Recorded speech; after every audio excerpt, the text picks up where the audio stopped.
tsy slogan zany spetadrina apetraka fotsiny zany fa fahamarinana izay iaina sy velomony ny andro pasika dia tsy fotoapatsy arovana fotsiny fa fotoana apatsy arovana ho amin'izao tontolo izao fa nanao asa lehibe amin'n'anao na vita asa malaga tamin'ny alalan'i Jesosy Kristy ary isika izao dia vavolombelona izany. Izy nanome baiko mba hitory amin'ny olona rehetra ny vaovao mahafara ary vavolombelona nabary fa Jesosy voatenin'Andriamanitra ho tsara olombelona sy ny maty. Zany mahafatry ny pasika antsika rehetra iray arahaba mahatratra izany andro izany ary arahaba satria mandany mamangy anao. Eo aminareo rehetra ny fahasoavana sy ny fiadanana avy amin'ny Jesosy Kristy ilay vavolombelona matoky, ilay zanaka lahy matoky sady voalohany natsangana velona avy tamin'ny maty ary keo avy amin'ny finoany mpanjaka ny tany dia mitongotsika sady manjaka ny manjaka. Amen. Petraka isika.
toy ny amin'ny fotoan-dehibe tahaka izao dia fandarana iraisana noentina mankalaza na ny krismasy na ny paska na ny pentekosta etonivony FPMA. Araka izany dia ao anatin'ireo tafo sivy amby telopolo sy ny fiaraham-bavaka misy eto amin'ny FPMA dia iombonana ny liturjia, ny hira, ny vakiteny dia iombonana avitozana. Ary fa ho mariky ny filosoantsika amin'ny fampiraisana amin'iny dia ny dikateny iombonana na ny diaina no akana ny andimy soratra masina rehetra izay entina mandritra ny fampivavahana. Ndeha hidiran'Andriamanitra ary isika ka ny salamo fahavalo folo amby zato no ifamanintsika mba hanehoantsika ny fitiavan'Andriamanitra ary hanehoantsika ny fankasitrahana azy. Iara-mitsangana isika. Miderano tompo ianareo fa tsara izy. Eny mahatrana sain'ny fitiavana. Aoka ny Israelita ilaza hoe Eny mahatrana sain'ny fitiavana. Aoka ny taranaka Arona ilaza hoe Eny mahatrana sain'ny fitiavana. Aoka ireo mpanaja ny tompo ilaza hoe Eny mahatrana sain'ny fitiavana. Ny tompo no hevitra reharehaka satria izy no mampandresana. Feo fiobina sorakora-pandresena no antany olona iteranao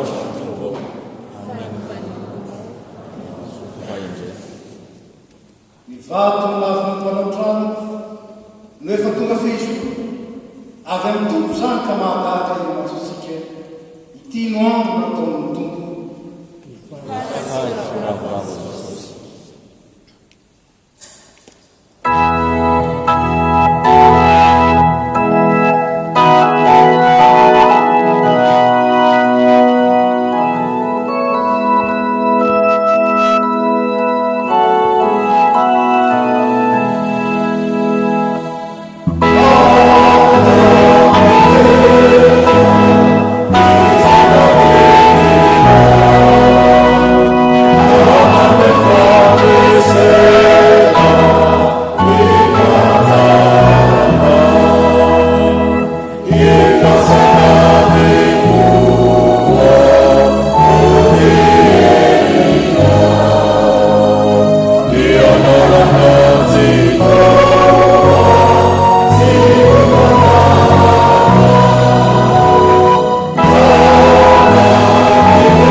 ry tompo Andriamanitra io,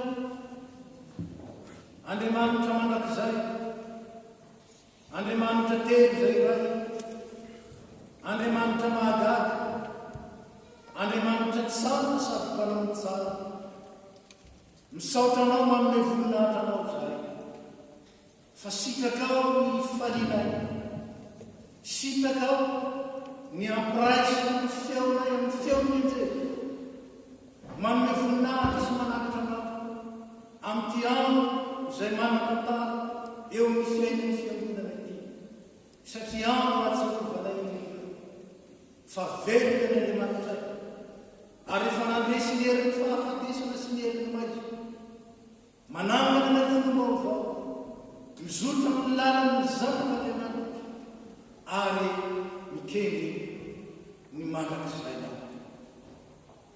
Tompo misaotra anao zay fa sitraka ao koa ny ampombona ny fonay sy ny feonay amin'ny fo sy ny feon'ny mpino rehetra manerana ny tany, manome voninahitra anao, mitsaoka ny alalanao sy ny herinao, mankalaza ny asa mahagaga ny tampiarana tamin'ny alalan'i Jesosy, asa izay manala ny fisalasalana rehetra ary mametraka fanantenana velona ao anatinay. Maro na sy azo antona ny teninao tompo, tanteraka ny famonaniana, nitsangana sy nandresy Jesosy Kristy. Aoko tsapana eny izany fandresena izany, aoko raisinay izany fandresena izany, ary aoko ny firaisinay aminaotsy Jesosy Kristy ary ny fandremaso, hamosy amelona ny fonay amin'ny toromaso manahy, ary anangana anay avy amin'ny fahafatesany fanahy amin'ny fandehanana ny fiainam-baovao. Tompo, aoka ity fotoana ity eny anavaozanao aty anatin'ny fonay tsararay avy ny ray, mihely ny fitsanganana ny maty, ahatonga anay ho fanasana sy fahazavana eo anivony izao tontolo izao, hanambara ny vaovao mahafarana ary taona ny rehetra hiditra ao amin'ny fanjakam-pifaliana manaka zay. Dia mampahereza anay no ny teninao sy ny fanatrehan'ny fanamasina. Amen. Petraka isika.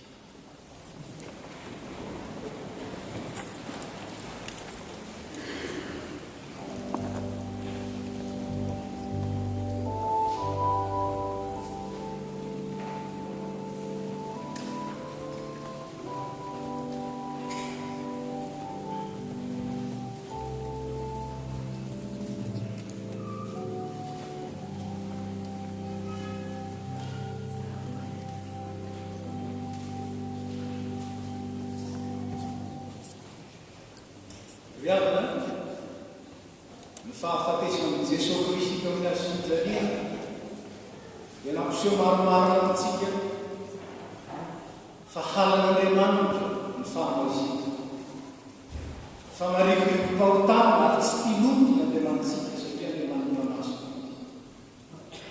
Nefa kosa tsy tonga hiantsony marina izy, fa tonga tetỳ amin'ny mpanoty izy mba hitao andiana ny fiainam-baovao ary araisany ny fanavao sy ny fanamasina. Andeha anatiny ny tompo isika mba anavao indray ny batisa izay nanomboana teo amin'ny asy-Jesosy Kristy ny fahotantsika rehetra,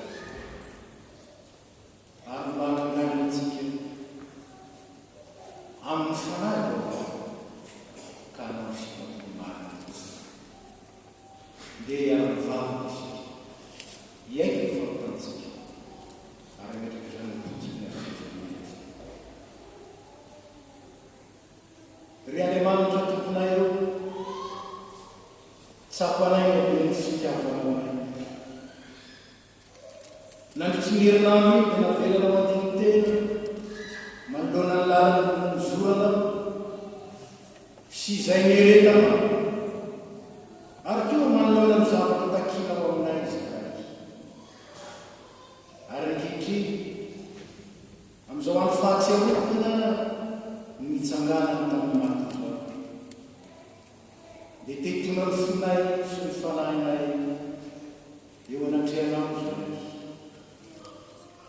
tompo na dia miaotra reo tompo sy mpanjaka amin'ny fiainanay azy zay dia tsy hita amin'ny fiainanay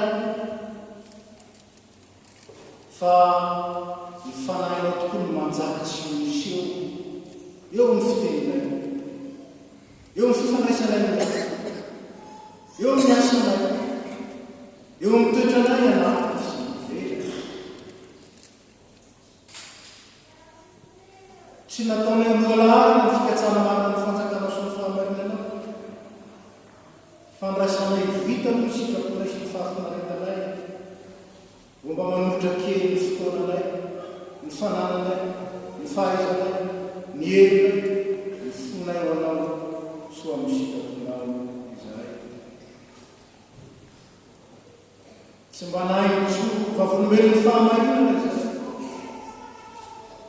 Fa matetika mifanimana izay asehonay eo velona sy ambaranay ho masony besinà.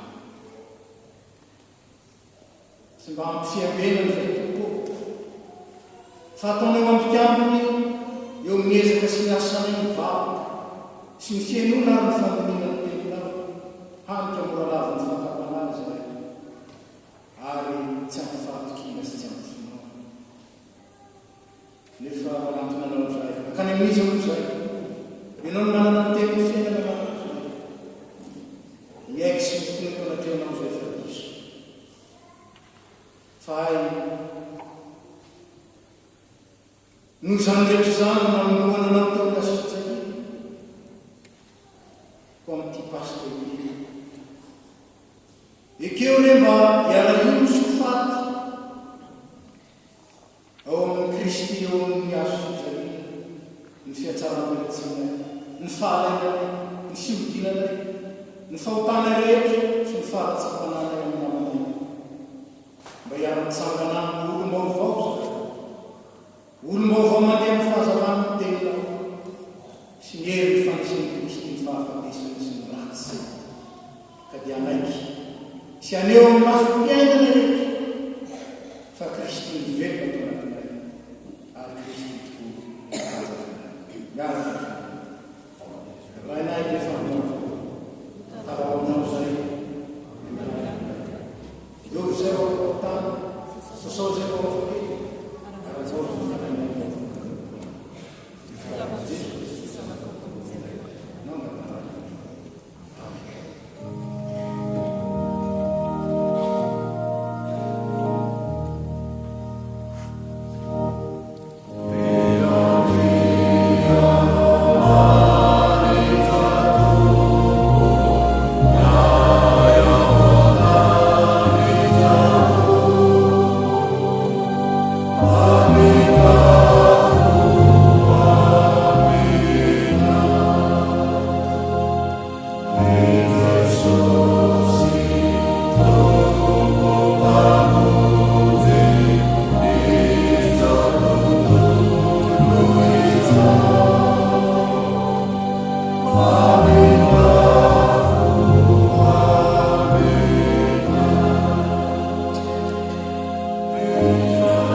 endreny alehibe ny finiavana fa tsy nanonisa ny fahotantsika tamin'ny lasa izy fa mamela kosa ny endrika izay manantona azy amin'ny folo tokoa maniry ny fanavozam-piainana rehefa miaiky mino sy nyfahataky aokary hoenotsika mpitsanganana araisitsika ny fahatokina ny fanambarana ny be ny famorampon'Andriamanitra antsika ao amin'ny Jesosy Kristy ka namelana ny fahotantsika tsangana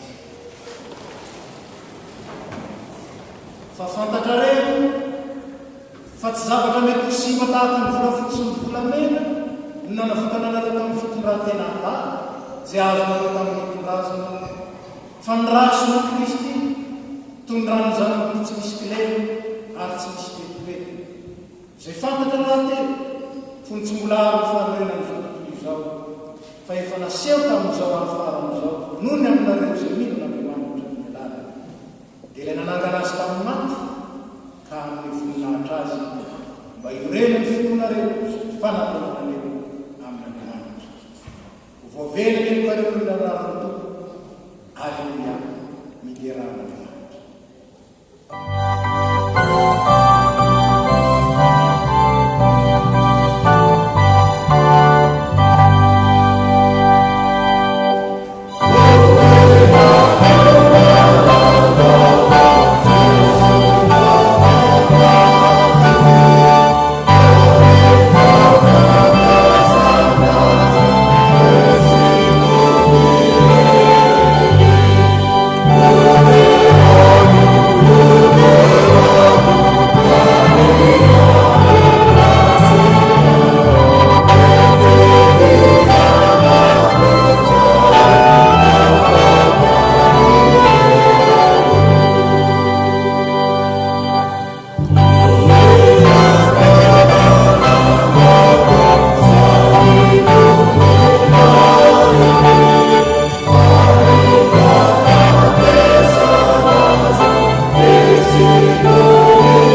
Pasika ity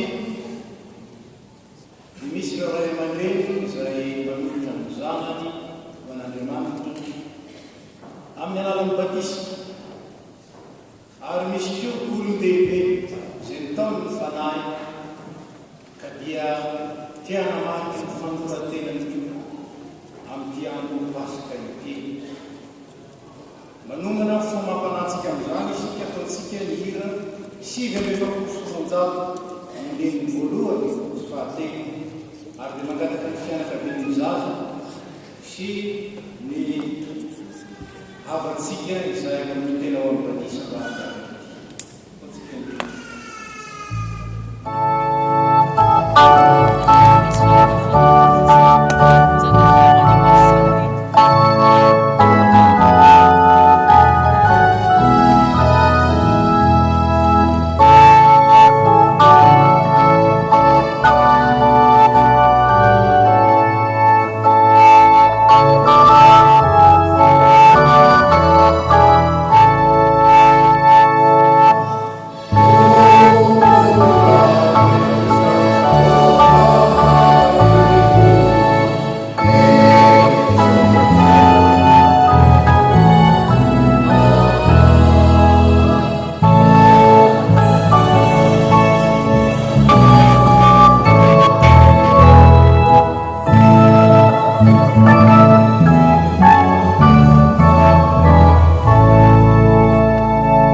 dia mampiseho ny fanerenareo ianareo hidy ao amin'ny fanekem-pahasoavan'Andriamanitra ho isan'ny fiangonana ka ankilany manolotra ny zanakareo ho an'Andriamanitra, ary tsy andaniny manolo tena ho an'Andriamanitra ka anaiky fa Kristy no mpibaiko sy mpiantoka ny fiainanareo. Ino ary ny ten'Andriamanitra izay anorenana izao asa masina izao.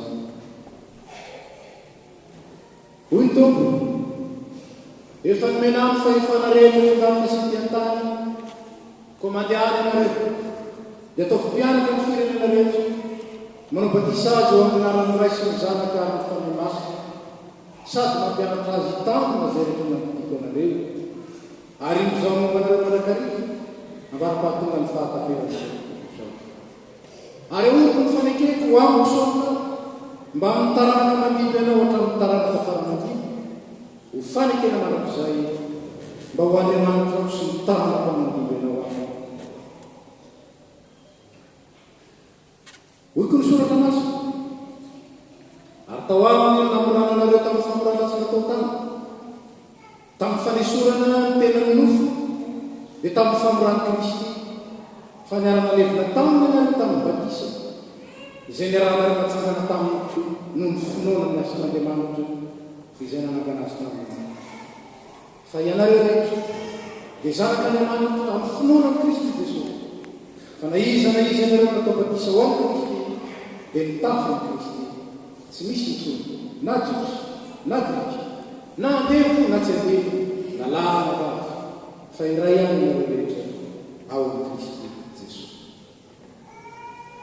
Noho izany ary ray aman-dreny miteraka dia misy fanekena izay angatahany fiangonana ataonareo fanatrian'Andriamanitra sy fanatriany zao fivoriana izao. Moa manolotra ity zaza tongan'Andriamanitra ray isika tokoa vaina. Ekenareo fa nijorona mitena miasa famon'Andriamanitra mahatoky mba hatonareo fianarana ity zaza ity amin'ny mampipenareo rehetra. Ekenareo fa miara-tanterana fiangonana ity zaza ity fitazana rehetra misosotra masina tokony atao azy mba hitombony amin'ny fahalalana ny fahasoavan-dehibe rehetra'Andriamanitra izao. Sy aneken'i Jesosy toa ka azoe andavana miasa sy fatana rehetra ekenareo fa izay. Vonina ny vavaka ho azy sy ampianaka azy vavaka ka ampititra azy ho mpianatra sipirianty ekenareo fa nampianatra azy natin'izao fanaovana-batisa izao. Ary anao izay antoka azy ho mpiray atapaka amin'ny tompony eo rivo ekenareo fa izay. Efa n'Andriamanitra ny fanekenareo mampiasy anampy anareo amin'izao andraikitra masina nekenareo izao izy fandery le tamperana amin'ny fanana. Raha toto malala amina Nikola. Zaho mamatisanao amin'ny alalan'ny raisy ny zanaka amin'ny fanay masina. Atsanaka n'Andriamanitra mahary atao olombavao mitombo amin'ny Jesosy Kristy.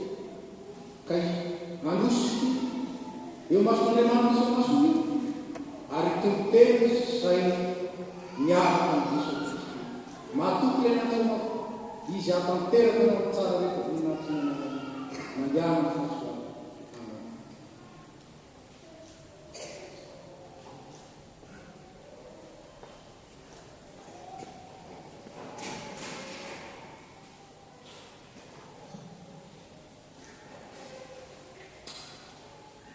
Mangataka anao izay mba androso aty amin'ny fanekena sy anona amin'ny fanekena izay hijoronao manoloana izao fiangonana. Le Seigneur est ma lumière et mon salut. De qui aurais-je crainte?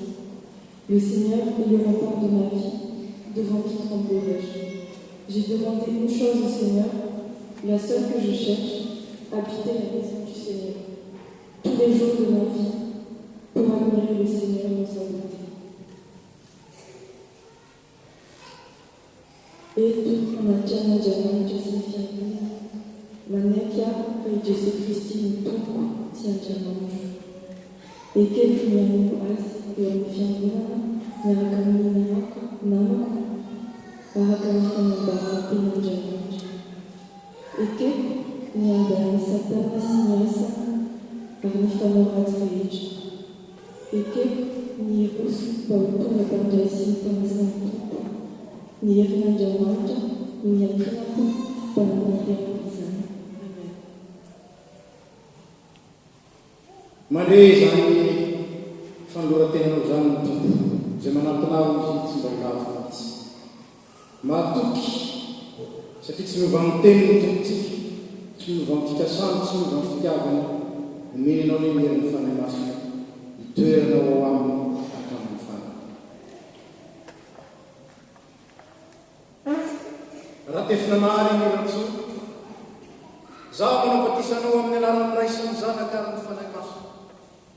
Jesosy Kristy ilay efa maty manao, ary nitsangana tamin'ny maty, ho fandresenao, no hitarika anao amin'ny lalam-baovao mandrakariva. Ahatanteranao zany fanekenao zany, anohitry ny asany ratsy rehetra sy ny fahefan'ny Satana, ary ampanjaka amponao sy ny fiainanao izay amin'ny Jesosy Kristy, ilay fiadana sy firiana manakizay, ilay fiainana lavorany sy tanteraka. Dia mitahy anao tompoka miaronao, mampamirapiratra ny tavany aminao tompoka miantra anao, manaritra ny tavany aminao, ary manome anao ny fiadana, mandehana ny fiadanan'ny Kristy hatramin'izao manakizay, fa matoky le miantsinao ao. Amen.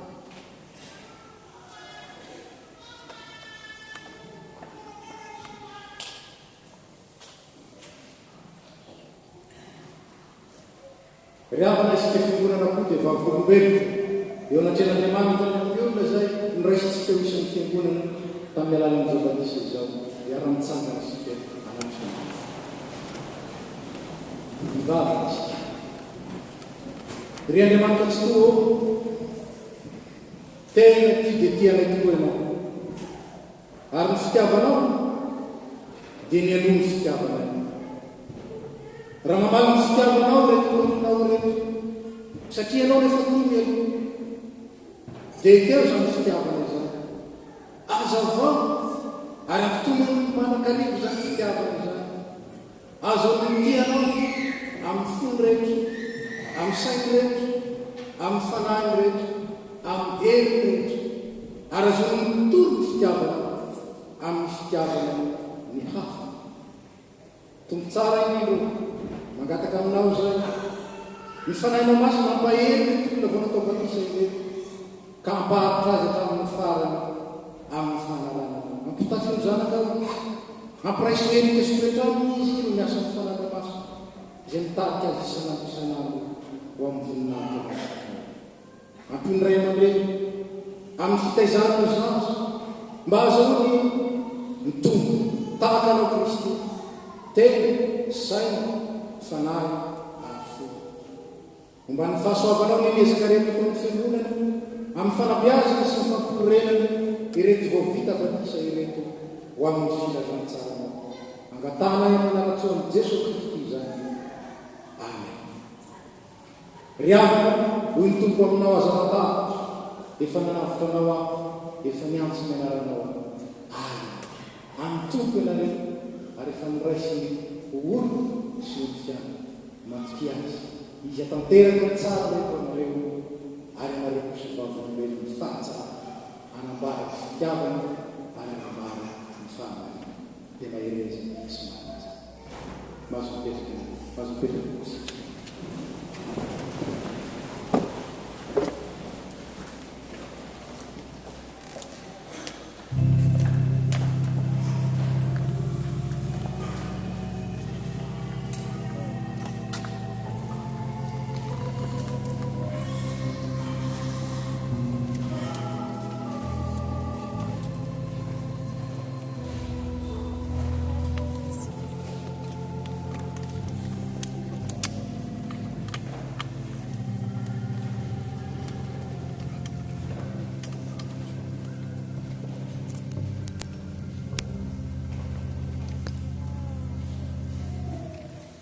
manomana ny fomampanantsika andre miteny varakita misoratra masina isika ataontsika ny hira fatelo ny fosoroanjato ka ny andiny voasamikazy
mangetaeta ny fifalian'ny Paska, mangetaeta fiainam-baovao, mangetaeta fifaliana sy fiadana izay tsy mba hita amin'izao tontolo izao na mandary vetivety fotsiny ihany, mangetaeta fitsaharana, mangetaeta fiainana bebe. Efa nomenao ny teninao, mifanino ny tongotra sy ny fahazavana. Ary nirainao Jesosy Kristy ilay teny tonga no teny velona tonga no nananay. mangataka aminao azy ray ako safinonoka ny fananay satria manaiky amsotro anay amin'ny ranonay ianao dia mitenena tokoa fa voninkiay amen.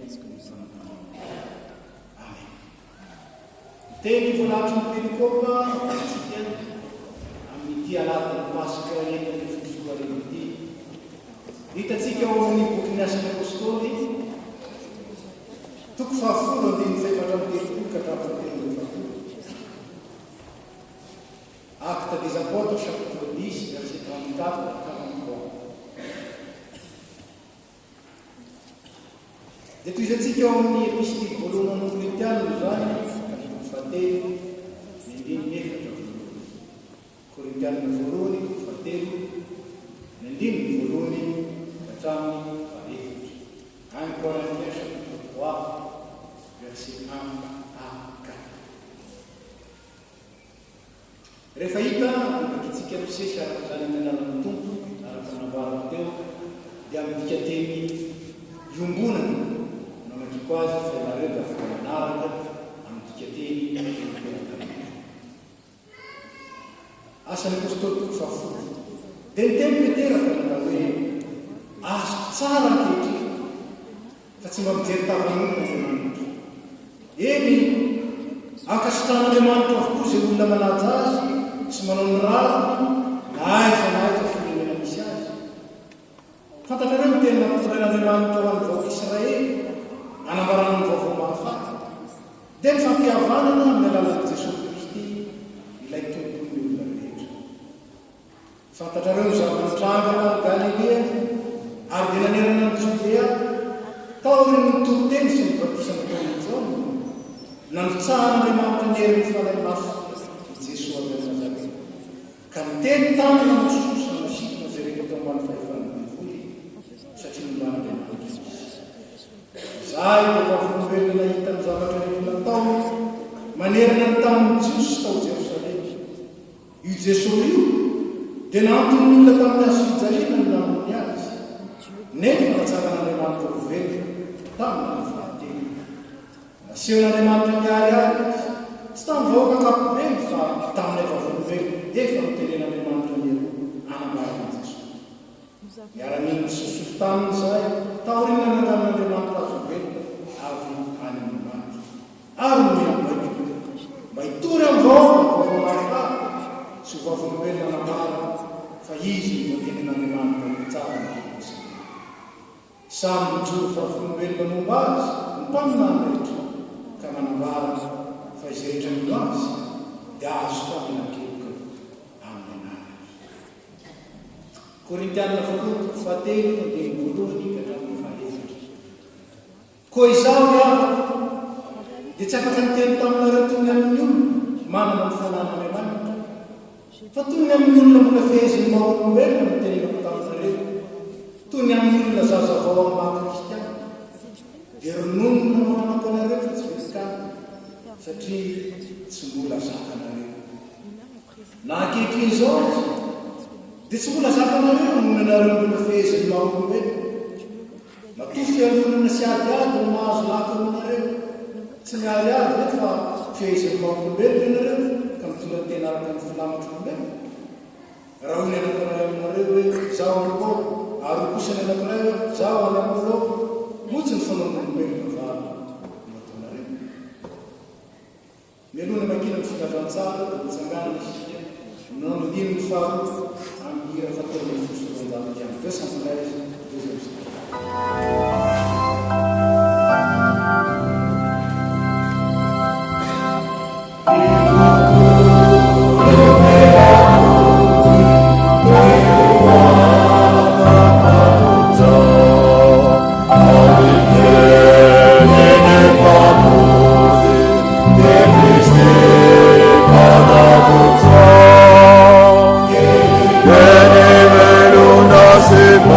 Amen.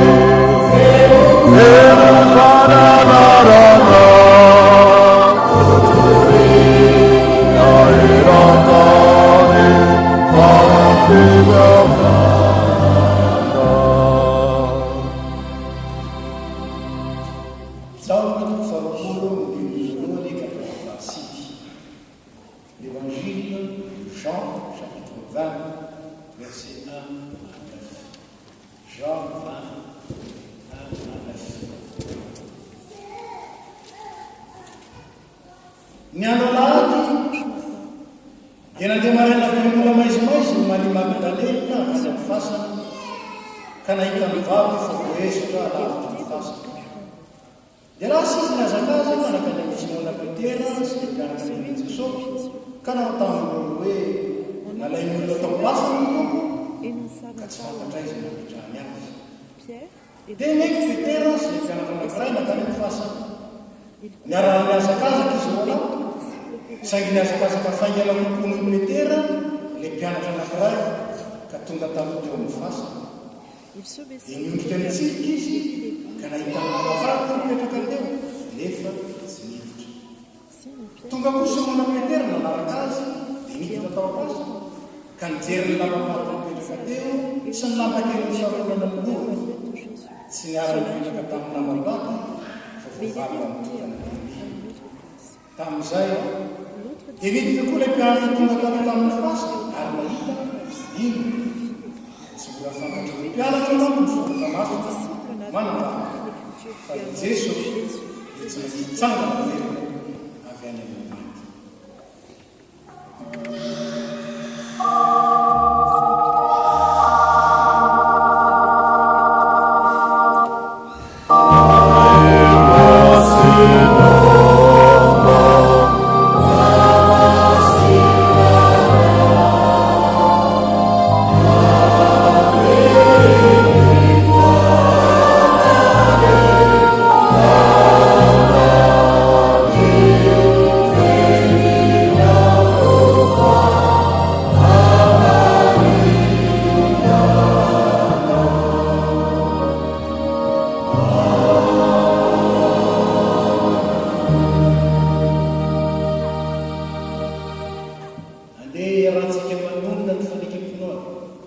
Izay manambara n'Andriamanitra sy ny asa ary ny finoantsika azy. Ny fanekam-pinoana misy Konstantinopla na fanekam-pinoana faharoa. Isika mila n'Andriamanitra iray, raiky soa, mpanao lanitra sy ny tany ary mizatra rehetra ny fiainantsika. Ary ny fitsaboana iray, zanaka latika n'Andriamanitra, nateraky ny ray vahiny izao ny mazava fa mazava Andriamanitra tokoa avy amin'Andriamanitra teraka fitsanatao ray amin'ny zavatra rehetra izy no ny amintsika olombelona sarotra fantsaretsika inidina fitantany ary natao fanahy maso vonono avy tamin'ny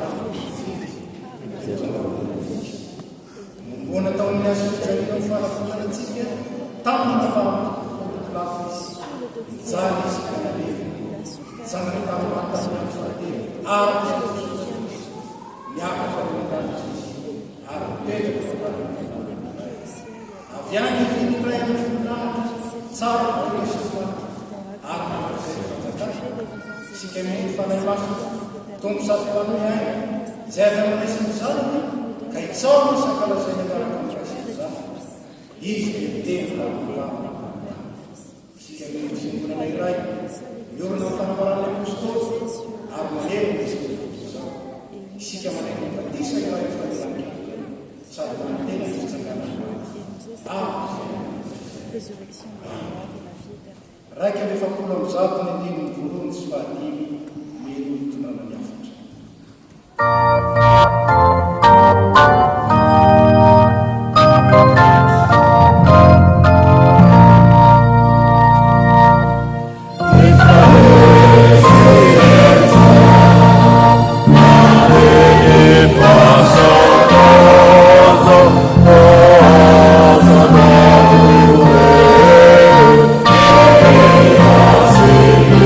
Yeah.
nanome baiko anazy mba hitory amin'ny olona rehetra ny vaovao mahafaty sy ho vavolombelona anambao fa izy ny voatenon'Andriamanitra ho mpitsara ny velona sy ny fanahy mason'Andriamanitra ndraiky ho ao amintsika amenontsika ampahiratra ny masontsika hahita any Kristy amin'ny voninahitra ary indrindra amelona indray ny fitanakantsika mba azahoantsika mahatsiaro mba azo.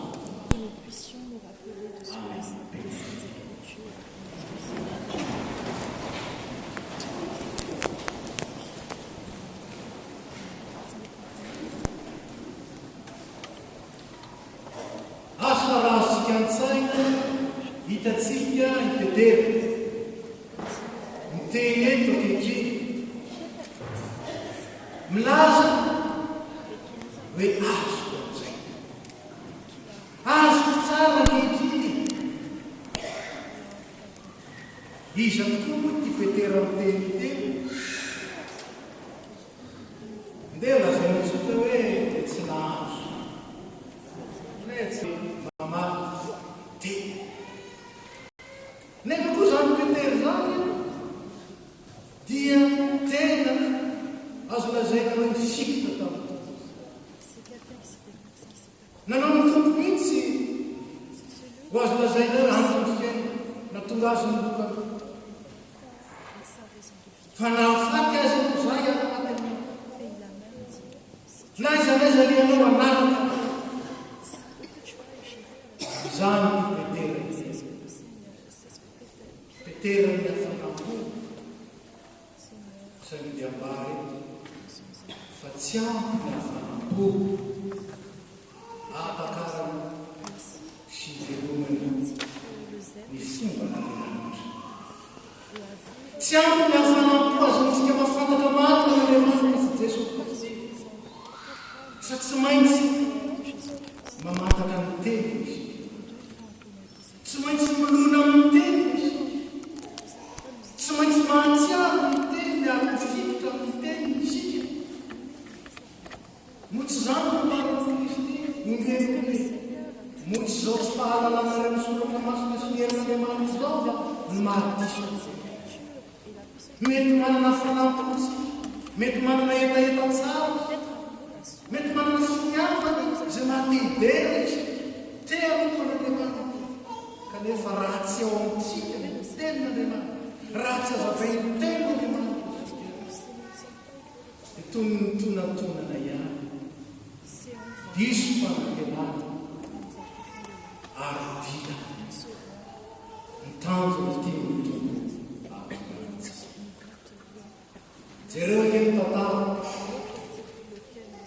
fa olona tena kaiky ny Kristy tena kaiky ny tombo dia Maria Magdalena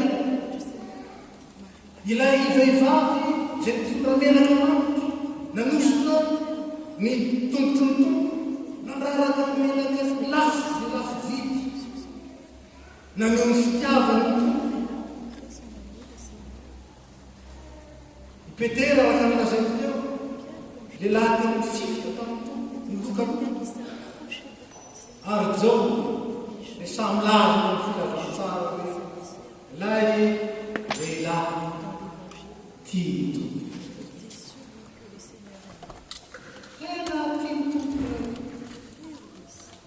saingy zao tonatona diso fanantenana azo lazaina aza fa ny fifalian'ny Pasika nanjary alahelo sy fahavelonaky velona asianao tamin'ny maraina teo inona ny eritreritro voalohany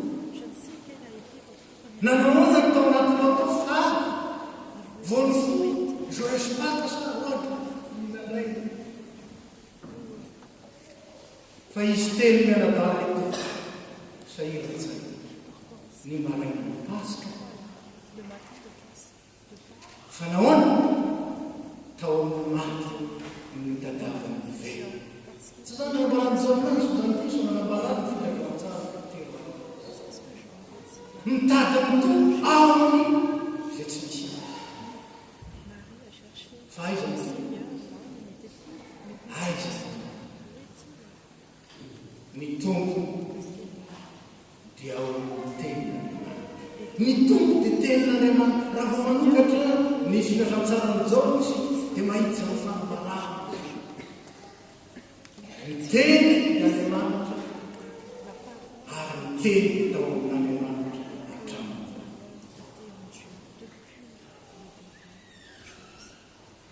Jesosy Kristy ilay teny manak'izay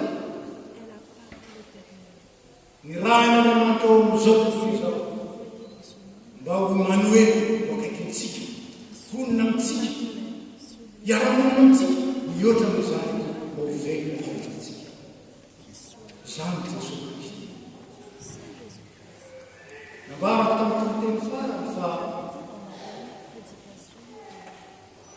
ny tenin'andriamanitra sy andriamanitra iray ihany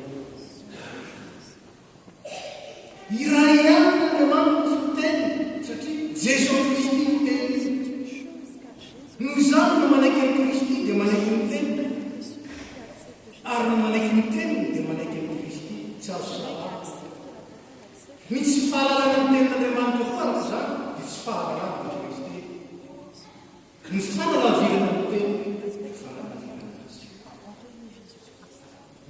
dia rehefa mamarana ny filazantsara zao azo ny amin'ny antony nahatonga ireto mpianatra ireto na ny vavy zany na ny lafi tonga tamin'izao fahasofanantenana tonga tamin'izao alahelo tonga tamin'izao azoazaina kokoa aza hoe fahaverezakety izao mbola tsy fantany mako ny soratra masina tsy fantany ny soratra asa aty amin'ny tany mandroso ty dia fantatry ny rehetra ne nul ne censé ignorer la loi ny tsy fahalalana ny lalàna fotsiny dia fa fahadoso marika fa ny tenin'andriamanitra izay teny mainka fa le tenin'andriamanitra lay faniriny tompoka sy fanazavana diso lava diso je diso eritreritry ary diso fanantenana raha to ka tsy mandeha amin'ny fahazavana ny teny ary Jesosy Kristy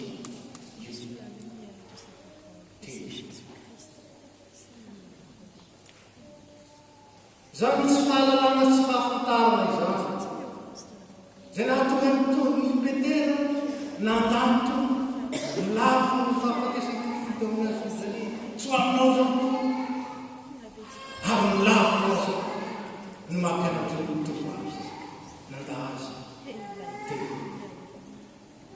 zany ny Petera zay tsy mahalala tsy mipahiny ny tenin'andriamanitra tsy natompo ny tenin'ny Kristy amika dia tonga fa miteny Kristy Petera kehitriny rehefa nahita amin'ny Jesosy Kristy mitsangana faminany ary nandray ny fanahy maso dia miteny izy ahoanao izy tamin'ny vahoaka azo tsara ankehitriny azo tsara azo zatsy raha mba efa asa mba tonga tao amin'ny fiainanao no miaiky zany tena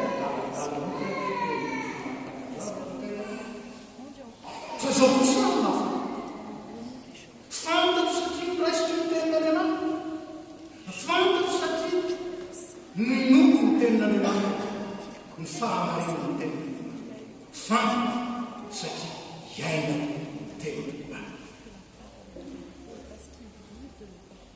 ry havana izy amity Jesosy Kristy Jesosy Kristy ilay nanova ny fiainany Petera ka nisy ny teo aloha ny tsy fahalalana zay niteraka fahadisom-panantenana sy fahadisom-lana zay niteraka fiatsarana elatsy ary ndrindra niteraka izao fahadiso-kely zay Petera fa misy Petera vaovao ny sambany lay peterany aona tamin'ny Kristy ary lay petera zay nanay ny tenin'Andriamanitra ka nanaiky tontolo izany kosa. Io lay petera ny teny azo tsara. Azo izy ngeny azo. Iza. Niny natao iza fa tsy inona. Satria Kristy no azo ny petera. Azo n'izay izy. Dia izany mahatonga azy sara fa fantatrareo zavatrantranga tany Galilea Judea ny amin'ilay Jesosy avy Nazareta zay nanao soa nanasiaka nitory ny vaovamafy ary tsy vita amin'izany fa rehefa nitondra ny aretina sy ny fahorian'ny olona rehetra izy dia nitsangana tamin'ny Markos nandresy ary dia niary milona sy nisotro taminay taorian'izany fitsangana tamin'ny Marko izany izy ka naniraka anay baiko anay samy Jesosy azo tsy hoe ilay Jesosy Kristy fotsiny miarana tary tsy hoe ilay Jesosy Kristy hitany petsy niomby tamin'ny azo fijali tsy ilay Jesosy Kristy fotsiny izay nihitany mitsangana tamin'ny Marko araky azo fahatalo nitsangana tsy zay fa izy ilay Jesosy Kristy nikiny ilay Jesosy Kristy narainy ilay Jesosy Kristy nanjary antoko ny fiaina nandao zany zavatra dia nanome baiko izy nanome baiko anay izy hitory amin'ny vaovao mafana hitory amin'izao tontolo izao ny amin'izany vaovao mafana zany nanambarany liko azy ao miasa apôstôly raha mampamatisika dia haitsika tsara matoto fahavalana efa nomenany fahefana rehetra ny tamina sy tiantara fa mandehanana reo atao fipianana amin'ny firena ny olona rehetra natao hitory amin'ny olona rehetra ny olona zay nandray ny fitsangana tiako tamin'ny natsangana ry avana no efa nandray tokoa zany vaovao mafana zany izy nandray ny hafa tsy nandray fa maro no nandray tantara nalala tsara retetso dia rehefa amin'izao dia toy izao nalala nandray fa moa nandray zany Paoly apôstôly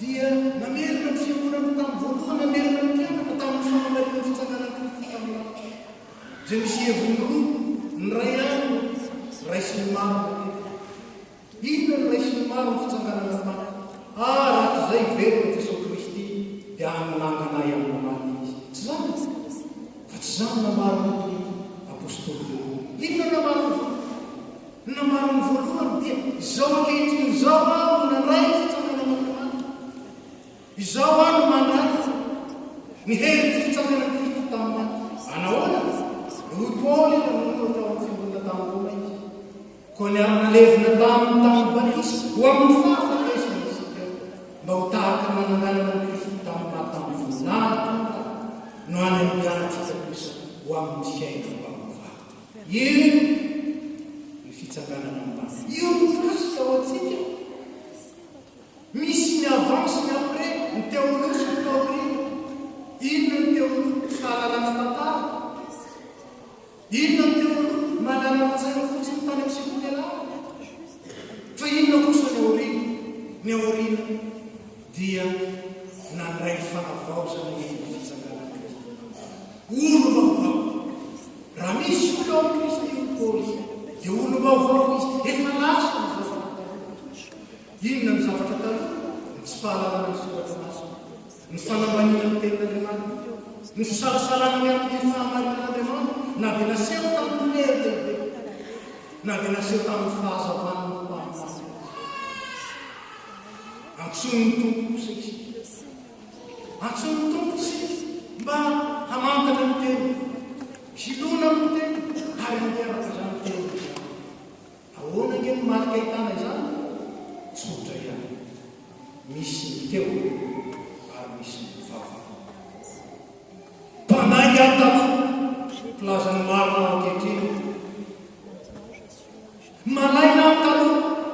ankehitriny aho mazoto maty aho tao maty ny fahotana zay nyvesako zany ankehitriny aho velona satria nentiny Kristy ny fahotana nomeko azy ary meko azy manakarity ary efa meko azy eny omeny aho kosa ny fiaino vaovao fanahy vaovao fo vaovao zay mitovy fitiava mitovy fahalemem-panahy mitovy zavatra mamy amin'ny hafa fa tsy zava-mangidy samy fiaina vaovao zany ny pastor aho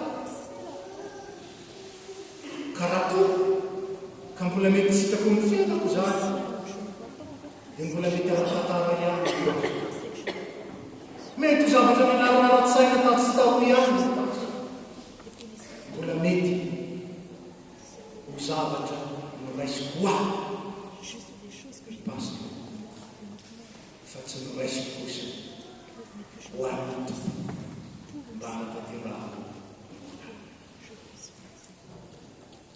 riavana zany indrindra no noraisiko teteko zany mivelona ka natonga sa nahoana satria niovany fiaina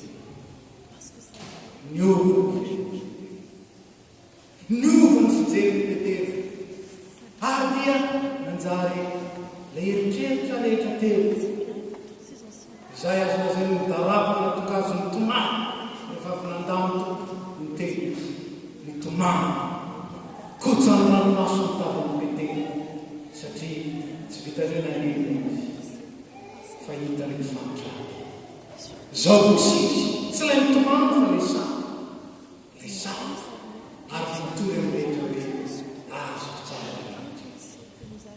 azoko tsara ho amin'ity pasika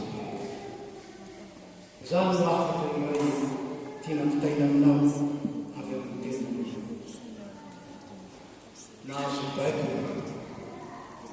nahazo baiko ianao raha nanay pasika maro fa tsy nandresy ino zany baiko zany nitory ny vaovao mahafaty hitory ny vaovao mahafaty ino mo dikare mitory dia manambara maneho tsika mahosety zay mitory ny fomba kehitriny lazana azy zay misoraka maso dia ny vavolombelo tsika manaka mijory vavolombelo vava-olombelo zany hoe io tena iny izy io fiaina io vava misy manko ny tena hoe tompofotoa misy manko ny tena za kristiana misy manko ny tena za vita baptiste za fanay fanasantolo za dekona za paster misy fiteny za fa ny fiainanao ve ny fihetsikao sy ny fiteninao ve move ny asanao sy ny fietiretanao ve maneo tokoa fa paster ianao fa dekona ianao move hitao amin'ny fihetsikao sy ny asanao rehetra Jesosy Kristy lay nanavao ny fiainanao sa kosa slogan fotsiny velona iataoko androany slogan hoe velona Jesosy fa ny hoe velona Jesosy velona tanatiko Jesosy velona tenivinay Jesosy velona am'izao tontolo izao Jesosy miasa ary mampiseho ny fahatsarana mampiseho ny voninahitra mampiseho ny fahazavana ka ny zanany rehetra tsy mandeha amin'maizina fa mandeha amin'ny fahazavana eo amin'ny fiteny eo amin'ny eritreritry eo amin'ny fifandraisana miafa eo amin'ny asa eo amin'izay rehetra hijerena sy hitanafana azy amin'izy azy natao hitory zany tsy voatery atao mifilipito zany fa vavolombelona izy ny tenantsika fotsy ny tanatsika ny tongotsika io masotsika ny vavatsika ny sofotsika azy io tenatsika io dia vava ny tena ary teny malagasy dia manankarena mitory dia fatatsika raha misy hevongony atao mitory ny filazantsara fa koa mitory any amin'ny dadasiny mitory any amin'ny fitsara zany koka mitory miampaka io soa dia miampaka ny Kristy mitoetra misy atao miampaka ny Kristy ka tsara velatsika mivangany Kristy olay tsy maro miteny fotsiny fa tsy manao. Mivangany Kristy olay tsy manan-kely, olay tsy mahavita. Ny tenanao ihany tokisany ihany izy Jesosy tsy ho avy hiampangany Kristy tahaka izany. Fanatson'Iosy itoriny itory vaovao mahafaly. Ianao hoe afaka itory vaovao mahafaly ka ojo. Ianao hoe afaka itory vaovao mahafaly ka marika ny teo. Tsy maintsy mifaly ny teny vaovao. Hitantaratra eo amin'ny soronao ve fa vaovao mahafaly ny resaka tantety. Sa kosa vaovao ny mahangalana. Vaovao ny mpisaka. Ry havana, ho an'ny olona marina dia tsy matahotra mpitsara izy na matahotra polisy na zandary. Fa matonga olona matahotra tsy mety natao izay. Ary tahaka izany ihany ny teny tompo andehanantsika. Raha mandeha araka ny sitrapony isika, mandeha araka ny tenintsika dia tsy ho voatsara isika. Ary izany ilay fitsarana amin'ny Jesosy Kristy izay miakatra ny tsara. Manekeo tsaraina, manekeo tsaraina ny fieritreretanao, ho tsaraina ny fijerinao, ho tsaraina ny fiteninao, ho tsaraina ny eritreritrao sy ny atao hoe visionao. Manekeo tsaraina, mba ho tsy ho tsaraina miaraka aminao izany fotoana. Fa raha ho tsaraina izany io dia ho avao sy ny ka dia tsy handaza fitsarana. Fa izao tontolo izao kosa izay tsy manaiky, izay tsy manjery ny teny dia mazava. Fa tsy maintsy andalo fitsarana tsy azo itovina. Tsy azo itovina. Nefa kosa marazana izany. Torino filarotsana. Fa tsisy tian'Andriamanitra velona iray azy. Na dia izy velonao izay izy tena velonao aza faran'izay ratsy. Tsy tian'Andriamanitra velona. Kanefa ahoana lasa ny mandray famonjena amin'ny fitoriko sy ny fanambarana ny vaovao mahafaly. Mba tsy hafaly aho fotsiny zany, fa mba hafaly azy, mba hafaly rehetra. Izany Jesosy. Izany ny Jesosy nitsika. Ilay Jesosy tsy mba nijalona tany, nitahino azy ny fifaliany lanitra sy mahasambarana manak'izay. Tsy nonona tamin'izany izy, fa nilozany izany nilozany izany. Nidina ny atiatany izy, nanaiky izy. Ary efa nanaiky ho ambany ny olona azy. Ka nomboana teo amin'ny azy fitsahiana tahaka ny tsy milamo, tahaka ny vaozo, tahaka ny tsy misy vidiny eo. Mba hanino? Mba tsy mively izay rehetra ny azy na mira izy fa ny fiainana. Izay mba tsy tompo amintsika. Nandray ny fifaliana fipasika ianao, nandray ny vaovao mahafaly ianao. Aza hidinao anao izany. I raha nytoimanao anoany raha ninony teny. I raha nytokoanao anoany. Voalohany, iseho sy ambarao torino amin'ny fiainanao, ao amin'ny atorena, ao amin'ny fifandraisanao amin'ny namanao, amin'ny valy, amin'ny zany. Ary indrindra ho amin'izay mifaneraseraminao. Eny fa navetyao aseho ihany ny fitiavana Jesosy. Aseho ihany fa nandray fanavaozana tao amin'ny tompo ianao. Tsy mamaly faty. Ary indrindra tsy manozo. Fa manina kosa manasoa na izay mankahana. Pasika fandresena. Ho asy anao ny fandresena. Fandresena ny fomba ny olombelona rehetra sy toetra. Mamaly ratsy ny ratsy. Ny tia tena tsy mihevitra tsy miantena. Ary indrindra tsy mihevitra ny Andriamanitra. Nomeny anao zany. Ary zao ny fanantenana tsara. Raha mifaly eo amin'ny tompo ianao, dia omeny anao zay ny fomba. Moa tsy zany tena mifaly eo. Ny vaovao mahafaly ny raisim-baovao. Nomeny tompo anao ny fifaliana. Vokatry ny fandreseny tao amin'ny azy zay. Ary mandiaraka ito. Aseho izany fifaliana izany. toribotra loharano fifalinao loharano fahasambarana loharano fiaina vaovao zay nomeny zany nobaiko atsika fa raha miara-minavitramitsika dia hiara-manadominahitra zany toka ka dia ty pasika ny pasika fanavaoza ho an'ny fiampy ny pasika fanavaoza ho azy pasika fanavaoza izao satria Jesosy Kristy dia mitsanga tonga manazava ary zavo sy avao natsoky toy zany fahazavana zany mitsangana ny azavana tonga ny fahazavana ary milezina manarina amin'ny mosian'i Jehova ko mitsangana fefananesy Kristy mitsangana ary toribo pasika zay raisina ary raisina raisina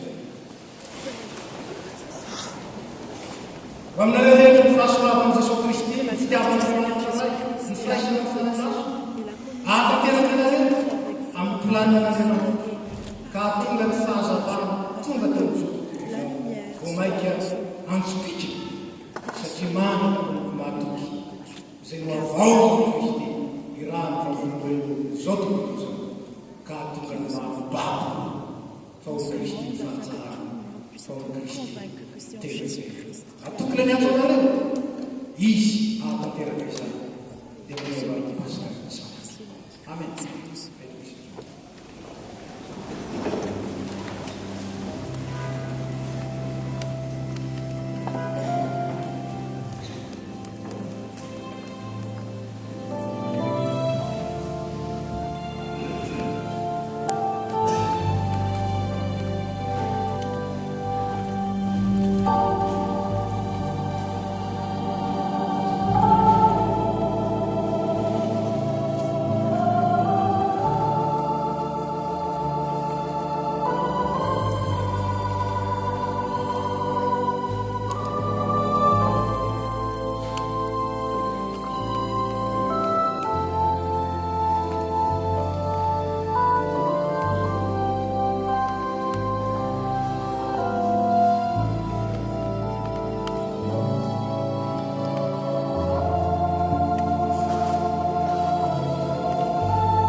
riavana malalana tompo amin'ny anaran'ny tanjona sy ny komity eto amin'ny firematolozy no eravanitsika rehetra tsanganavaka tratry ny pasika enambe folo sy roarivo.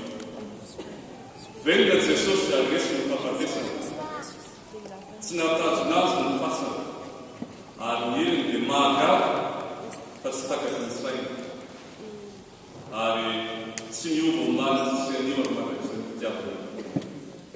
Jerenareo ake izany fitiavan'Andriamanitra izany efa nitsangana ny tomponao ka mifalina fa toritory ilay fahavava ilay satana fahavanao nandresy ny tompo ho anao sy ho ahy.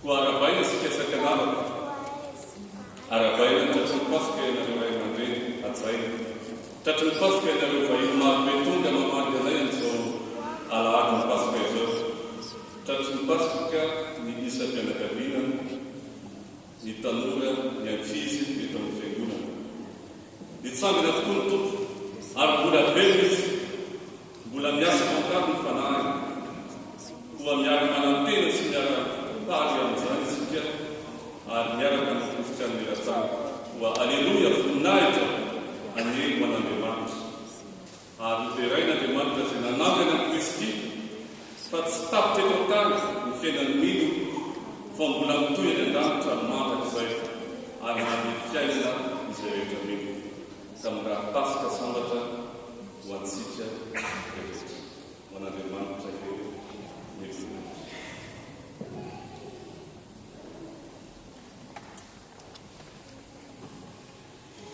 Dia mbola manohy ny fianakavanantsika rehetra mpifaliana amin'ny anaram-pitandrina sy ny komity ny fianakavan'izy. Toy izao ny vaovao azo amarantsika ny vaovao ny nasionaly. Toy izao ny efatra pastoraly amin'ny pasika enina ambin'ny folo sy roa arivo dimy. Ho an'ny mifanokan'Andriamanitra maray atao amin'ny FPMA. Nahoana fa tsy amin'ny toerany mato ny tadiavanareo ny olona, tsy eto izy fa ifantsangana velona. Mandalo atsofintsika matetika ny tenin'Andriamanitra kanefa isaintsika ihany ny mitondra antsika. Tsy maintsy mianatra mafy isika mba hainyaina, ankatoa, andray ny tenin'Andriamanitra ny fiainana koa. Mila fitozoana ny fiainam-bavaka ahaizantsika mandray ny sitrapon'Andriamanitra ho antsika. Koa amin'ny lasy pasika sambatra ao ambany fahasoavan'Andriamanitra ho anareo rehetra izahay ary nitsondrananareo amin'ny anaran'ilay tiantsika sady ho an'ny fiangonantsika. Ilay Andriamanitra no alarin'ny fanantenana ny ameny fifaliana sy fiadanana tanteraka anareo no misononareo mba hampitombona be dia be ao aminareo ny fanantenana noho ny hery ny fanahy masina. Hoy ny mpitandrina synodaly sady koa ny FPMA, Révérend Dr Jean Rabalté. Izany efatra pastoraly izany dia asika jerena felo ao amin'ny gazety fiainana sy ny tranokala-ny fiangonana. Vaovao ny sampanay avy amin'ny sampanay lesinatsily ny FPMA. Asseoir tenanao fianarana miasa tsara, démontrant toi-même à tous égards un modèle de bonnes œuvres. Antsonareo izay rehetra nandalo ny fanabeazana mpanazara stily na rehetra ilainareo am-perinasy ary ireo sakaiza sy ny ambonana rehetra anatrika ny fiaonan'ny RNT la rencontre nationale des Tily izay atao ny 3 aprily sy ny voalohany volana May any Ranchade de Bourg. Ny fandraisana anjara isan'olona amin'ny sakafo sy ny fatoriana dia 50 € any rehetra ary 25 € any mpiandraikitra am-perinasy. Ny fisoratana anarana dia atao alohan'ny alahady 17 aprily. Vaovao isan-taona ny sampana fifoazana nasionaly. Ilazana isika fa efa misokatra ny institution isan-taona fifoazana nasionaly na ny 25e convention annuelle fifoazana izay ho tanterahina ny 20 ka hatramin'ny 17 jolay any Besançon. Izy fampianarana samy hafa tsy tapaka asa sy fampahirizana malaina sy hariva alibavaka sy ny sisa. Ny fisoratana anarana dia azo atao amin'ny site ny fifoazana-fpma.org sy any amin'ny borao ny sampana eto an-toerana. Ny sarandasy dia 110 € isan'olona ny herinandro totoina na 30 € isan'andro. Ny zaza latsaky ny efa taona dia tsy manana. Nefa tsy natao ampianatra ny fandehanana ny sarandasy fa katsao amin'ny fanjakan'Andriamanitra sy ny famadinany dia nampianao izany rehetra izany. Toy izao ny vaovao avy amin'ny faritanisantsika ny faritany Atsimonjy.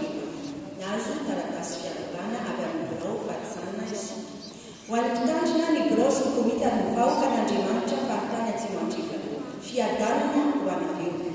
Izany teny mitombo izany noentina miarahaba-antsika amin'izao andro Pasika 14 izao.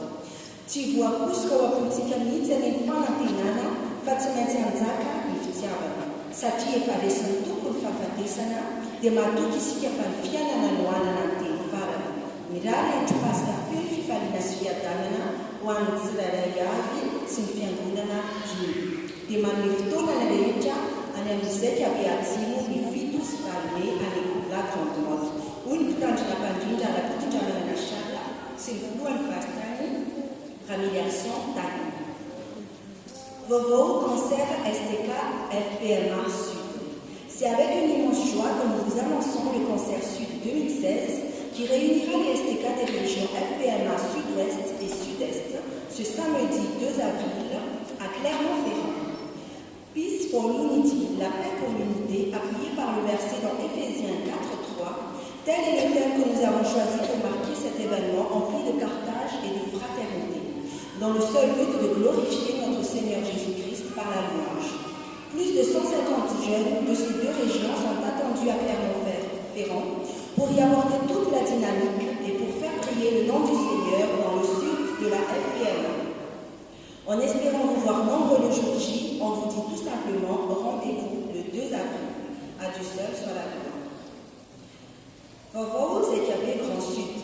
Ni farafisulatana anarana ny ZKB Grand Sud asaitantelaina sy fito valomihany grande motte dia mifarana amin'ny alahady io 3 aprily.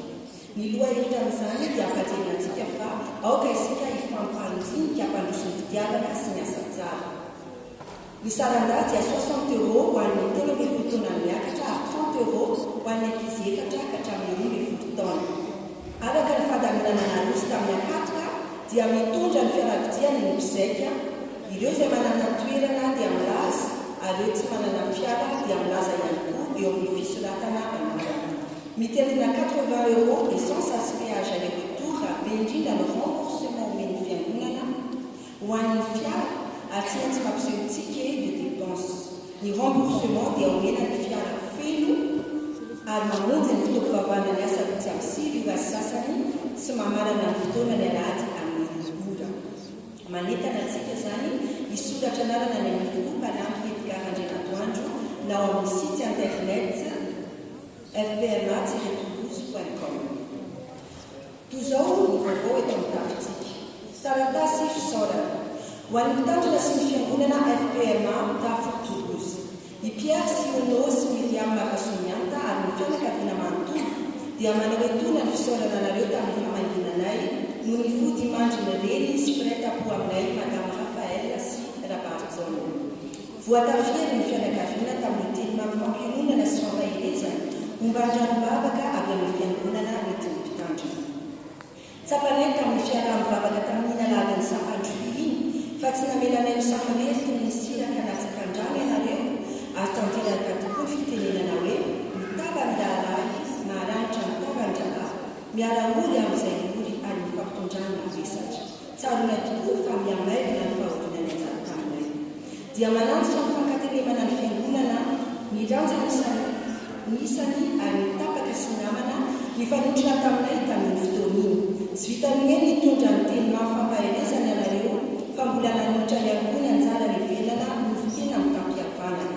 Ilay Andriamanitra manakarepahasoavana ny anontra zatoeny milaninareo. Sitraka nety matoy izao telina raha fo ary valiana raha mantsiana. Dia ho lasan'izay anio ratsy rehetra. Taratasy fisaorana faharoa.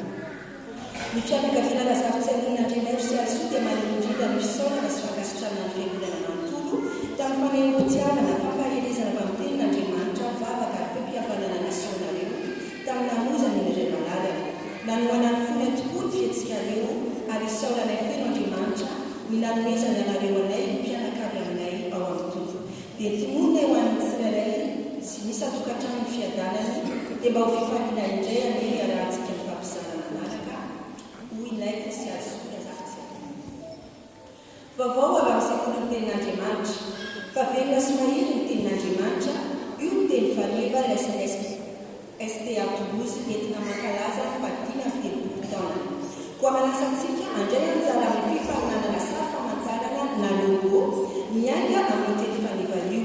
Izany dia misokatra ho an'ny FPA Toulouse afaky rehetra afaky ny mpampianatra sekoly tenin'Andriamanitra ary averina mialoha ny asabotsy 3 aprily izao. Ny andinindininy sy ny fanontaniana rehetra mikasika izany dia azontsika raisina any amin'ny lohan'ny sekoly tenin'Andriamanitra Misa Bakotomalala. Mankasitraka sy mankatena indrindra ny fiarahana rehetra nombana amin'izany fankalazana izany. Hoy ny mpampianatra SDA. Vaovao avy any feno mazava iangaviana indrindra ireo rehetra izay nanao komandy na torsady hiomana amin'ny fanotoavana manao izay mbola tsy nanoa sy afaka maka izany atsy amin'ny efitra atsambadika tsy rehefa milava ny fiangonana. Vaovao avy amin'ny SRK mampafantatra antsika ny SRK fa misokatra ny fisoratana anarana ho an'ireo izay hanao jobily mariazy amin'ny fotoanty 15 taona sy ny sisa amin'ny alahady 17 aprily misataona ny SRK. Ka any amin'Andriamanitra fotsiny iray ny alovelo no anaovana izany fisoratana anarana izany ny andraitsika etsy abelanetso izy rehefa milava ny fiangonana. Vaovao amin'ny vondro lasa serasera. Ilazany isika fa ny tranokala izay miantso dia efa azo tsidihana ao amin'ny FPA Toulouse. Toy izany koa ny Facebook izay azontsika alety. Hitantsika ao ny actualité any fiangonana. Averina indray fa ny fandarana voatsinapin'ny radio antso ny filazantsara izay miombana amin'ny Paska dia efa mivoaka ao. Azo iverenana ireo koa ny toziteny rehefa alahady. Farany ny gazety fiainana Paska dia mivoaka ary zaraina maimay foana ho antsika rehefa milava. Mba ahafahantsika samy manana daholo dia angatahana isika mba tsy handray afa-tsy iray ihany isan-tokantrano. Ny gazety fiainana manaraka dia mivoaka amin'ny Pentecosta ary manao antso ho antsika izay manana talenta amin'ny fanolatana lahatsoratra na tononkalo mba hanatona ny tompona andraikitra ny vondron'asa serasera Tamatoda Koto Jacqueline sy Andrianatoandro Moro. Dia mbola tsona ny mpandray fanasany tombo amin'ny fidorian'ny mpandray ny alahady 10 aprily andinihana mikasika ny fanavaozana ny statut amin'ny fiangonana any amin'ny prefectura izay ilana ny fankatoavan'ny mpandray. Toy izao ary ny diavintsika. Ny fampivavahana ny alahady anio dia fandraisana fanasany tombo ary ato amin'ny temple du Salin any fa manomboka amin'ny teora sy sasany. Ny fampivavahana ny alahady 17 ary 4 aprily dia any amin'ny vieux temple ary manomboka amin'ny folora sy sasany. Ny tompona andraikitra ny fanadiovana ny trano fiangonana anio dia natoko mila feno mazava dia efa mampifanasahady ny sampana lela kristiana sy vehivavy kristiana amin'ny fanadiovana amin'ny alahady erinany. Dia misaotra antsika anaty trano farany lavalava ihany izy teo ary ho an'Andriamanitra ny azy ny voninahitra.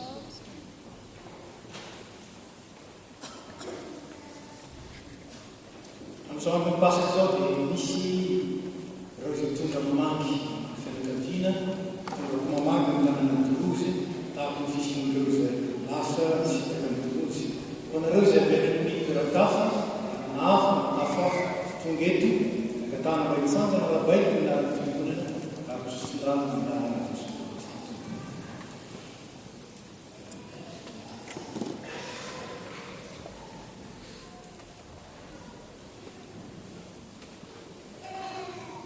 dia afahany miaraba sy mandray anareo izay tonga soa eto amin'ity tanàna ity ary tonga soa eto amin'ny FPA Toulouse. Tsy hafa moa fa fivorian'ny zanak'Andriamanitra, trano ny zanak'Andriamanitra. Koa dia mandray anareo izay ary dia tesandrana manokana ny tsy mihafafa. Niombona taminay teto, vavanareo niombona tamin'ny vavanay. Ny fonareo tamin'ny fonay ary ny fananareo miarasana tamin'ny fananay. Resaka tamin'ny tompo dia kasikranay izany satria nitavandralao na mafana ny fotoananay teto ny fiarahanareo tamin'ny. Dia misondrananareo izay Andriamanitra ny fahasoavana da omba sy hitay anareo atanteraka ny ampiandianareo eto ary mbola atanteraka izay andehanareo sy izay rehetra mbola ataonareo amin'ny hoavy. Dia tongava aminareo ary izay rehefinareo tompo. Dia mampamaky amin'ny zanaky ny Toulouse izay mety iaona aminareo. Merci pour votre présence et merci de votre association à ce culte. Merci. tonga fotoana ny fanatisika zao riavana tahaka ny fanatsika ny fotoana lehibe tahaka zao dia aterinety amin'ny amitary ny fanatitra midiakonina no hitarika atsika avela toerana sy ampiverina atsika ny toerana ihany rakotra ino tatazana tsarovo va zay manome amin'ny fifaliana no ampasitrahana ny manitra.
ity andropasika ity dia manasantsika ny tompo mba iray latabatra aminy. Ny finiavan'ny tompo anana firaisana amintsika dia mibaiko antsika koa mba hifankatia hanana firaisana amintsika samitsika no miasa izay nitanterahany fampiavana. Koa dia manao hira izay efa votonga amin'izany isika telo mitelopolo amin'zato no limy voalohany sy ny faharoa 133 première strophe magnaraka ny bekôlina iaka.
mampatsiarotsika ny amin'namyreny izao fanasanamasony zao fa jesosy kitoko tamin'ny amizy namady anazy nanreny ary efa nisaotra dia mibakiny tao izy raiso titenako zao meronareo zao natao fahatsana ato zany kokapoka rehefa ninana dia izy mistoa amin'nareo tianareo rehetra ka tiano rato dia na mifanekena vaovao zay ratsaka rehetra familakely ka na ovinana vina misotro anareo dia zao natao fahatsana ka dia misaotra an'andriamanitra isika zay nampamelika antsika nananjara nyolona masina eo mazana amen ira fitony folo mizato ny andiminy fahatelo nataontsika 117 troisième strofe.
No fahafatesan'ny Kristy sy ny fitsanganany amin'ny maty ary no finoantsika izany dia tonga zanak'Andriamanitra maro tokoa isika ary satria efa nandray ny fanahy zanak'Andriamanitra antsika isika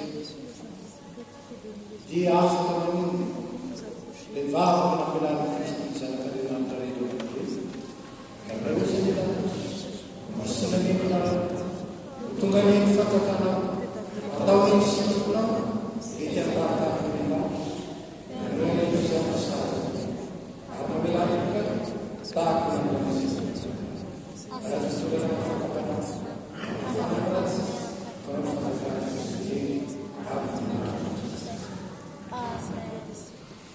ako iara-mitsangana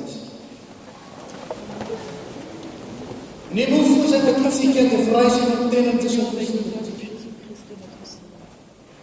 ny kapoka misaotra misanatsika dia firaisana amin'ny rano Jesosy onto iny efa mitsangana ny varavara raha misy meno feo fa manao ny varavara diditra ho amin'ny kaiara-misakafo aminy ary izy aminy efa voavoatra kokoa zao ny zavatra rehetra avia mihina misotro amen raha mipetraka isika dia hitsangana eto amin'irony eto ekona manatokony efatra dia ekona ihany mitarika antsika mialoha mandray ny mofo isika natsofoka ny mofo amin'ny divay mihinana ny mofo ary mitatsaka ny rakitra ny fandraisana dia avetsika mivelona mipetraka isika ataontsika ny ira zay voavoatony fito amin'ny zato 107.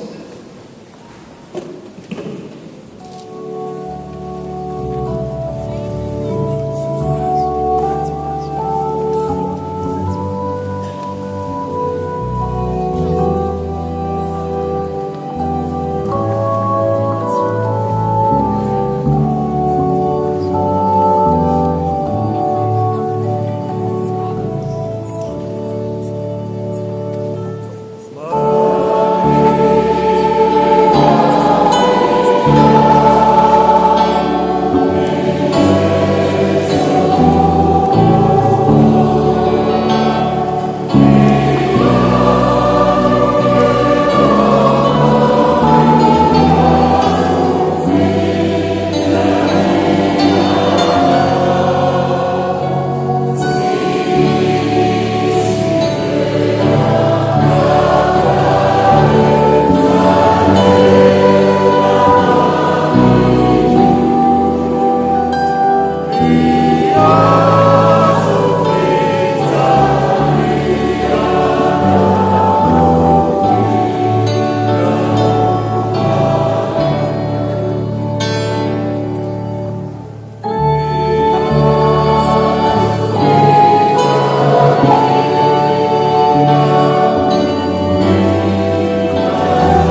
265.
Fizantsika amin'ny fito amin'ny fitonjato rehefa vita famparaisana ny ekôny dia atsaraka ny 267.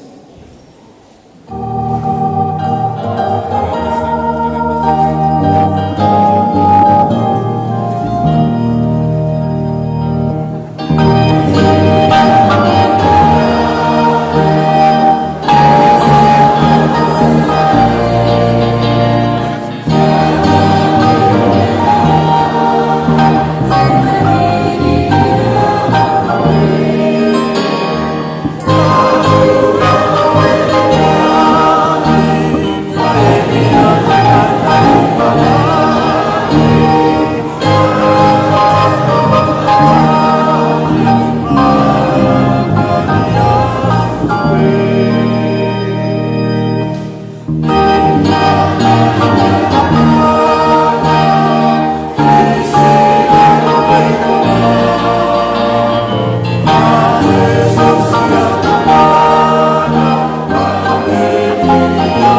akao iara-tsangana isika.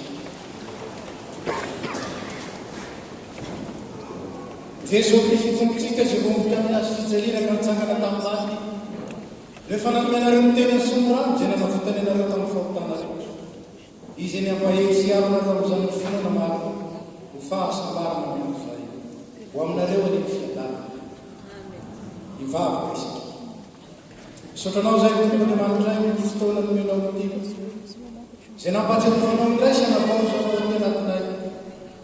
Ny hery ny pasika. Ny hery ny fitsangana maty. Mba azo aminay mandeha amin'ny fiaina mba ho vaovavolombelona amin'ny Kristy zao. Aneo ny fahatsaranao rehetra. Aneo fa hainao ny manavao ny zavatra rehetra. Misotranao zany fa zany fifaliana izany. Dia tianao koa mba hozarainay amin'ny hafa. Ahatonga anay ny tena mpanompo mahatoky. Miombona azy amin'ny Kristy ary miombona manesena azy. Miombona amiko amin'ny Kristy ary miombona atrany. Dia misotranao zay tompoko. Satria afaka mitondra ny namanay eo aminao zay. Entinay aminao reo olona miavaka. Ampionony amin'ny filazantsara ny fitsanganana maty. Reo sahirana atanjahinao ary anateranao vahaolana sy famonjena. Reo mararana ny mitana ny tokantrano ampaherezinao ary ambininao ny fitsaboana ary hotanterahana izy ireo fanasitrana. Entina mavaka aminao ny asa fitoniana ny filazantsara manerana ny tany, ny asa ny fimbona. Mba ho tahinao zany ary tsy verina aminao ny teninao raha tsy nampateraka izay namanao azy. Ambinina amin'ny anena ary hitondra fahazavana sy asa. Apetraka aminao ny fandrimpahalemana manerana ny tany. Apetraka aminao ireo firenena zay mandalo aty. Entinay aminao koa mitahotra zay misy amin'ny firenena maro teo noho ny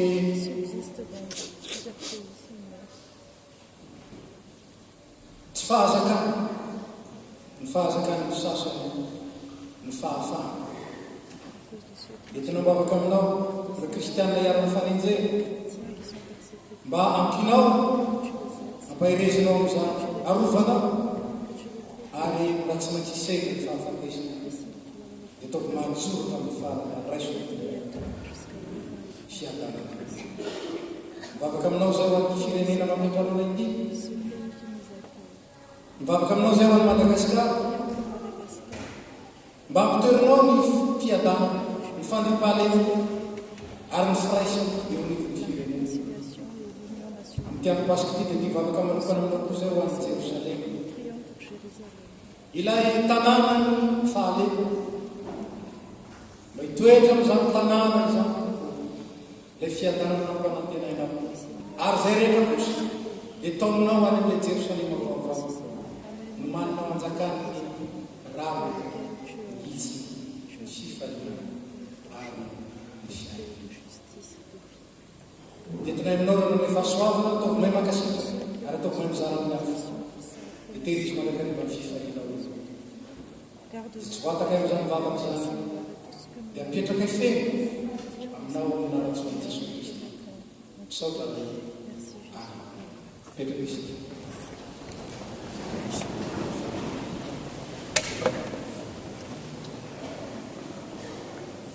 Mamarina izao fotoana izao isika na dia mbola misy ara ny hira zay nomanina ny pretoana fotoana fa lafa dia lasa tsy aro tanterahantsika daholo izy ireny.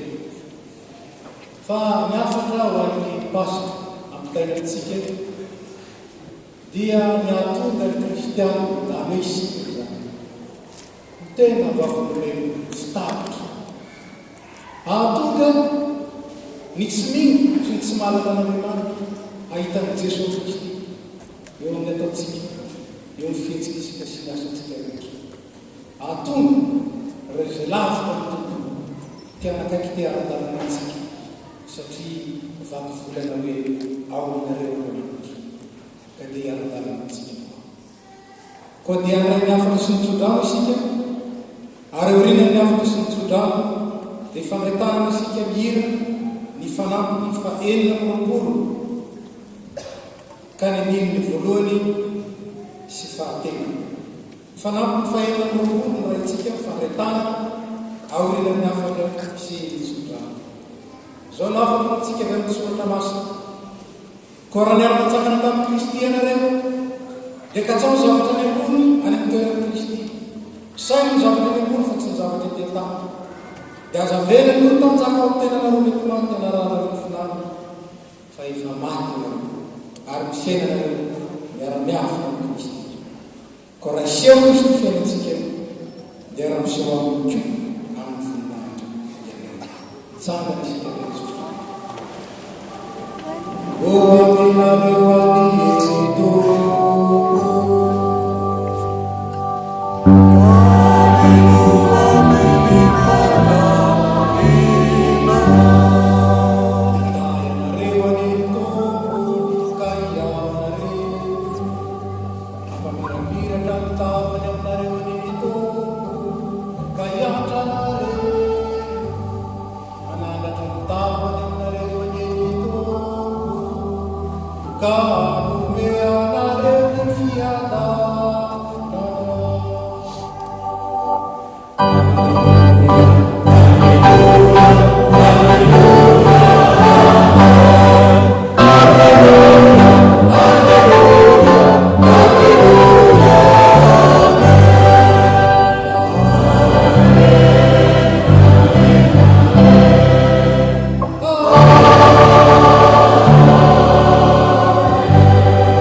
Amen. Mandiamo sia dana, come